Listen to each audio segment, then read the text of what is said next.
I've spent over 10,000 hours managing remote team members and hiring over 1,500 people for over 700 different clients. Here's what I learned about hiring remotely that most businesses have no idea about. To start, most businesses have no idea what they're actually needing. There's zero clarity on the skill, the role, and the position they're actually needing, as well as the clarity for what does success actually look like for this position. While they think they may need an admin assistant, in reality, they need an appointment setter. While they think they need a closer, in reality, they need a cold caller because they're lacking lead generation.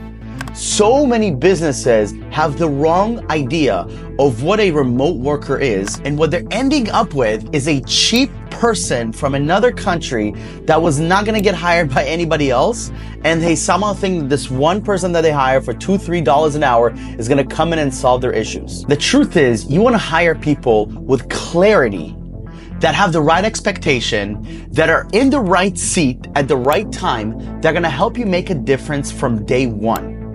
And if you're not hiring those people, that means that you're gonna keep going through the same cycle that other businesses are, which is recycling through human beings until maybe somehow, hopefully with God's grace, you might get lucky.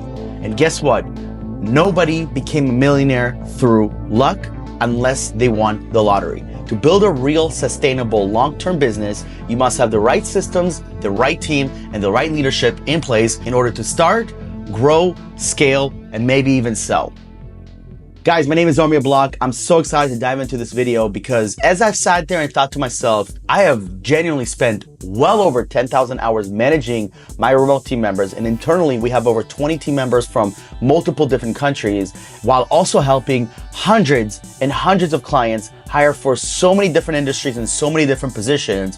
We've learned a lot. So in this video, I want to share with you some of the mistakes businesses are making and how to overcome these mistakes so that way you can hire the right person, and from day one, you can start seeing the results you're wanting, and ultimately, you want to retain these people so that way you can grow, scale, delegate, and not be an employee in your own business. The first thing people are making a mistake with is lack of clarity on the role, the skill set that is needed for the current level of the position. So many people are hiring a closer because they're wanting more deals, but in reality, they have no lead generation. Their marketing is not working, they have no cold calling, and they're only relying on referrals, which helps them get maybe 5 to 7 business calls per week. When in reality, that is the underlying issue. The underlying issue is lack of leads, not lack of closes. And the more leads you have, the more leverage you can get in order to hire a closer, because an A-player closer is gonna ask you how many sales calls per day I'm gonna make. What is the average commission for a salesperson, right? These are numbers and things that I, as a salesperson, would want to know. Vice versa, if you were hiring a cold caller, they wanna ask, what systems do you have? How many cold calls have you had? You ultimately wanna make sure that number one, before having even clarity on the role, you have clarity on what is needed in order for this person to succeed in this position. This is for every single position in your company. If you're hiring a video editor, how many videos are you producing on a weekly basis in order for them to edit? What is the expectation? Is it short form, long form, a combo of both, so on and so forth? Same thing goes with a cold caller. What is the expectation for them to succeed? How many cold calls do they need to make on average in order for the closer to get on appointments? What are the KPIs that need to follow? Guys, these are just two positions. You're gonna have to do the same thing with media buyers. You're gonna have to do the same thing with closers. You're gonna have to do the same thing with assistants. It doesn't matter. Having clarity for the role, meaning what are the KPIs, what are the systems necessary for them to succeed in the short and the long run? And ultimately, what does the perfect fit for you look like? Let me explain what I mean by that. A lot of people say, in an ideal world, what does this look like to you? Well, in an ideal world, I'm a multimillionaire with $700 trillion tomorrow. I like to say in a realistic ideal world, right? Realistic ideal world, what does this role look like? Okay, how many calls are needing to be made? How many closes need to be made? How many edits need to be made? What is the Facebook ad optimization? What is the amount that they need to be spending on ads in order to generate leads? Whatever the position is. This is very important because a lot of people are hiring someone, and this is something that I've seen happen. They hire an A player, but because they don't have any of these in their back pocket, the A player notices very fast and he's already 1 foot in, 1 foot out.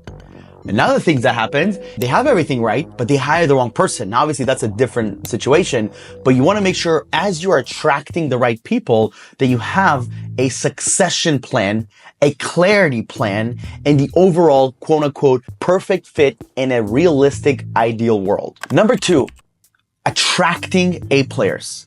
So many businesses don't realize that not only are they struggling with growing their business because they don't have a personal brand, but they're also struggling attracting A players to their business.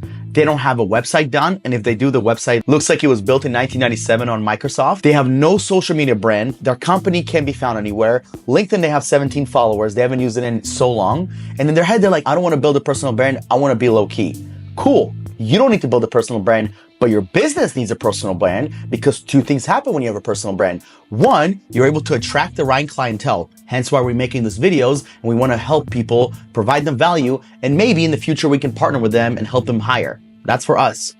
But number 2, we also want to have a personal brand to attract A players. We have a list. And when I tell you guys a list, I'm talking about thousands of people that have internally applied to work with us. Every day we're getting applications because people are finding us online, whether it's myself or my business partner, our company, and they're like, this is the company I want to work with. They seem cool. They seem laid back. They seem, most importantly, freaking hungry to make it happen, right? That's important.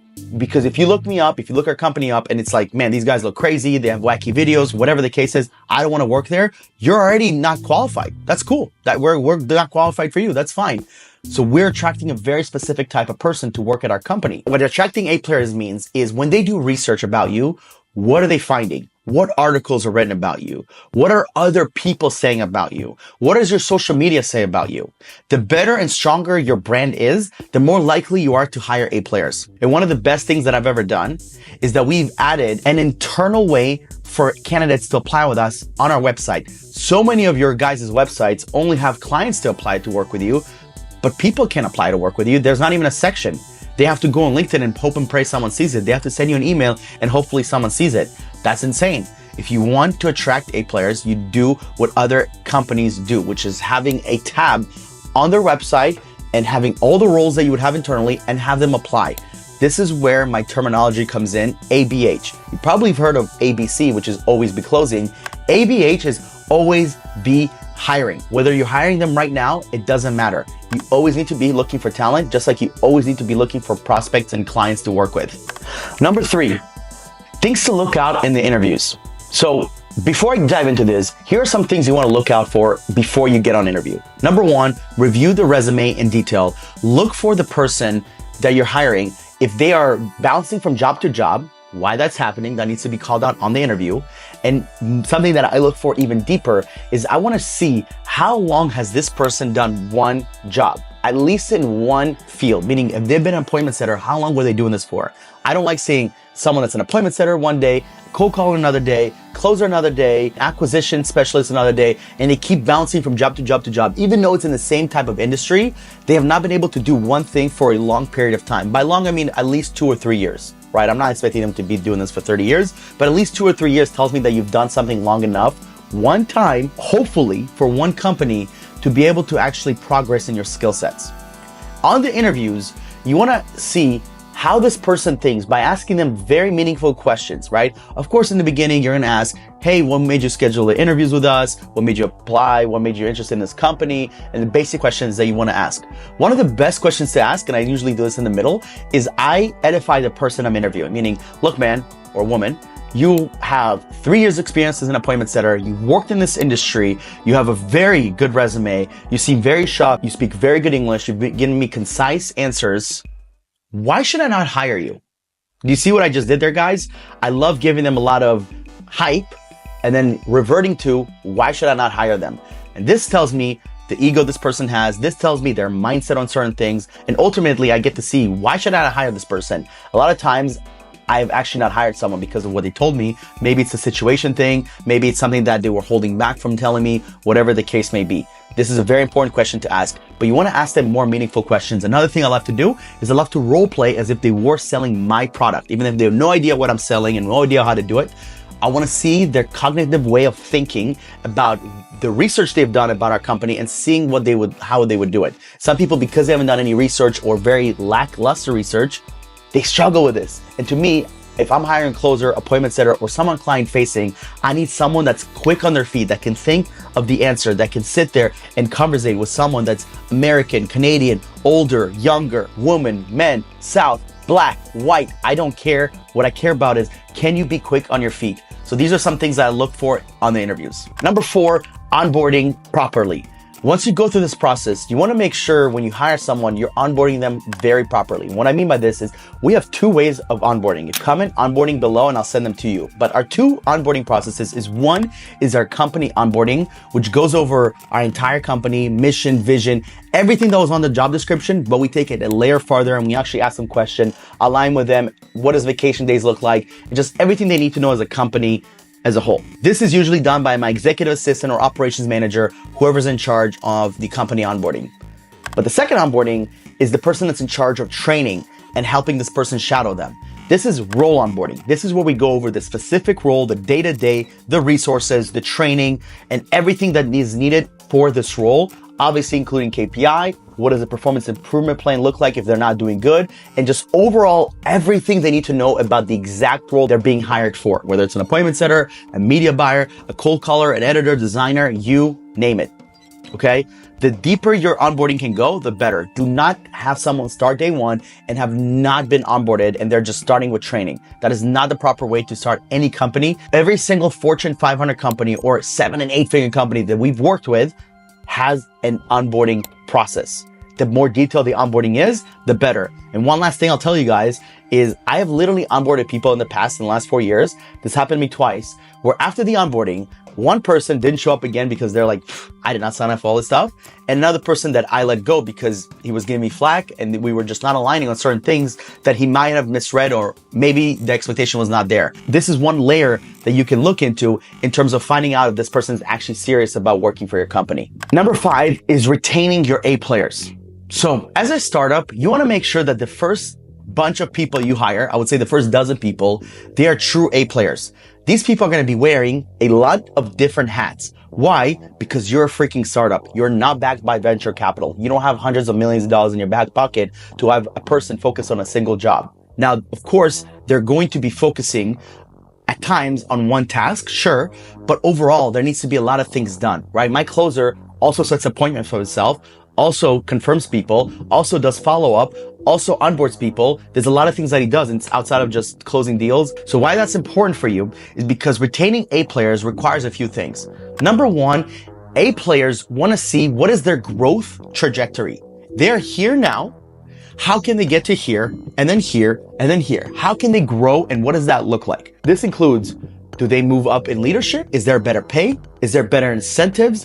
What does that mean for you and your company? You might not know about this right now. You might not have thought about this, but these are things that A players are already thinking, whether they're telling you or not. Part 2 to this is the culture. What type of culture is your company possesses? What are your core values? And are they core values that match the A players? And how are other A players feeling about each other? Is everybody online? Is everybody on the same page? Or what exactly is happening? And with this comes, who are the other team members, either on the same level as your A players, or they're getting managed by your A players? Because are they also people they want to work with? If you are hiring people that are working along or with, or I would say in a sense for your A players in a sense, are they performing? Are they helping your leaders level up? Are they helping us hit KPIs? What are they doing on a regular basis? And what is their relationship like with a leader? A players only want to work with other A players. The first thing that they sniff out is when someone is not on their level and someone that cuts corners, that's being lazy, and just does not do anything else. And the last thing is, I've already mentioned this, but I want to preface, pay increase. If someone has earned it, you want to make sure that you're increasing their pay between 5 to 10% at a time, and also letting them unlock other types of incentives. Maybe it's extra commissions, maybe it's a bigger percentage, whatever the case may be. They want to feel like they're leveling up, not just in their skill set, but what's most important to them majority of the time is the cha-ching, it's the money. At the end of the day, whether they're there for the money or not, that is 100% incredibly important. Now guys, this is a lot. I totally get it. And trust me, this doesn't get any easier the more you do this. It does become more of a process, but there's no way it gets easier. One of the ways to make this easier is partnering with a company like Remote Latinos, a company that's hired over 1,500 people, worked with 700 companies, worked with people like Ryan Pineda, Nick Perry, Eddie Malouf, and many other 7- and 8-figure companies and brands. This means that we've done this for so long that we have exactly the process that you need in order to find the exact match for you. And guess what? We can get you on interviews within a couple days when you partner with us. That is the benefit of working with the headhunters, because this is all we do. I'm not running a real estate business. I'm not doing crypto. I'm not doing any of this cool, weird shit. All we're focusing on is finding the best talent in the world and partnering with businesses that are scaling. If that is you and you want help, head over to remotelatinos.com, schedule a call with my team, say that you came from YouTube, and we'll give you a 10% discount to work with us if you see this video. So I appreciate you watching this video. Like, comment, subscribe, and I'll see you on the next one. Os.